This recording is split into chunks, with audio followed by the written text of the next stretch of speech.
முருகாசரணம். கழுத்தை நெரிக்கும் பிரச்சனைகளை தவிடுபடியாக்கும் பதிகம்.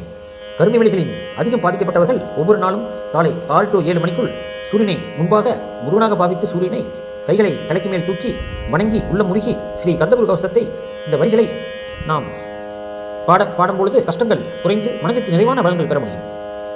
ஸ்கந்தா குருநாதா கதறுகிறேன் கேட்டருள்வாய், தாளினை பிடித்தேன் தந்திடு வரமெனக்கு, திருவச்சத்தியை தந்தாட்கொண்டிடுவாய், சத்ரு பகைவர்களை சண்முகா ஒளித்திட்டு கிழக்கு திசையிலிருந்து திருவரா காப்பாற்றும், தென்கிழக்கு திசையிலிருந்து தீண்டவந்தோ காப்பாற்றும், தென் திசையிலும் என்னை திருவருளால் காப்பாற்றும், தென்மேற்கிலும் என்னை திரள்வேலால் காப்பாற்றும், மேற்கு திக்கில் என்னை மால்மருகா ரட்சிப்பாய், வடமேற்கிலும் என்னை மயிலோனே ரட்சிப்பாய், வடகிழக்கிலும் என்னை வந்திடுவாய் காப்பாற்றிடுவாய் சத்குருவாய், வடகிழக்கில் என்னை மயில் மீது வருவீரே, 10 திக்கிலும் என்னை பறந்து வந்து ரட்சிப்பாய். இந்த அற்புதமான பாடல்கள் வரிகளை நாம் தினமும் காலை பாடும் பொழுது நமக்கு முருகப்பெருமான் மயில் மீது வந்து நம்முடைய கஷ்டங்களையும் கவலைகளையும் நீக்கி